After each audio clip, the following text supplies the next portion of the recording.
Tamil superstar Thalapathy বিজয় ২০২৬ সালের তামিলনাড়ু বিধানসভা নির্বাচনে তার নবগঠিত রাজনৈতিক দল তামিলাগা ভেট্রি কাজাগামের মাধ্যমে অভাবনীয় সাফল্য অর্জন করেছেন। ৪ মে ২০২৬ তারিখে ঘোষিত নির্বাচনী ফলাফল অনুযায়ী তার দল ১০০টিরও বেশি আসন পেয়ে রাজ্যের রাজনীতিতে একটি নতুন শক্তি হিসেবে আবির্ভূত হয়েছে। বিজয়ের এই রাজনৈতিক সাফল্যের পেছনে প্রধান কিছু কারণ হল বিশাল ভক্তগোষ্ঠী ও তরুণ ভোটারদের সমর্থন, বিজয়ের শক্তিশালী ফ্যান বেস যা আগে বিজয় মাক্কাল আইয়াকাম নামে সমাজসেবামূলক কাজ করত, সেটিই পরবর্তীতে রাজনৈতিক শক্তিতে রূপান্তরিত হয়েছে।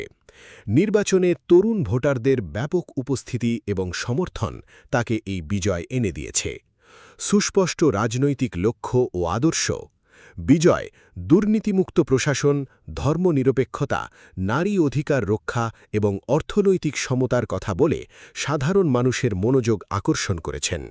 তিনি বিজেপিকে তার ভাবাদর্শিক শত্রু এবং ক্ষমতাসীন ডিএমকেকে রাজনৈতিক প্রতিদ্বন্দ্বী হিসেবে ঘোষণা করে নিজের শক্ত অবস্থান তৈরি করেন। সিনেমা ইমেজের বাস্তবায়ন ২০১৮ সালে মুক্তিপ্রাপ্ত তার ব্লকবাস্টার সিনেমা সরকারে তিনি একজন কর্পোরেট অপরাধী থেকে রাজনৈতিক নেতায় পরিণত হওয়ার গল্প দেখিয়েছিলেন। সাধারণ মানুষ বাস্তব জীবনে তার মাঝে সেই নেতার প্রতিফলন দেখতে পেয়েছে। পরাজিত নায়ক বিজয়ের রাজনীতির শেষ হয়ে গেল এমন মন্তব্য করেছিলেন কিছু রাজনৈতিক বিশ্লেষক, কিন্তু বিজয়ের সেই পরাজয়কে তিনি বাস্তবায়ন করে রাজনীতিতে সাফল্য বয়ে এনেছেন।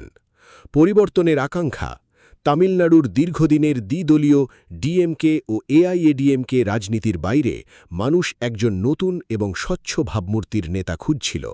বিজয়ের কেরিয়ারের তুঙ্গে থাকা অবস্থায় সিনেমা ছেড়ে আসার সিদ্ধান্তটি ভোটারদের কাছে তার সততা ও সদিচ্ছার প্রমাণ হিসেবে কাজ করেছে। উচ্চ ভোটার উপস্থিতি ২০২৬ সালের নির্বাচনে তামিলনাড়ুতে রেকর্ড ৮৫.১% ভোট পড়েছিল। বিশ্লেষকদের মতে ভোটারদের এই বিপুল অংশগ্রহণ বিজয়ের পক্ষে একটি নীরব বিপ্লবের মতো কাজ করেছে।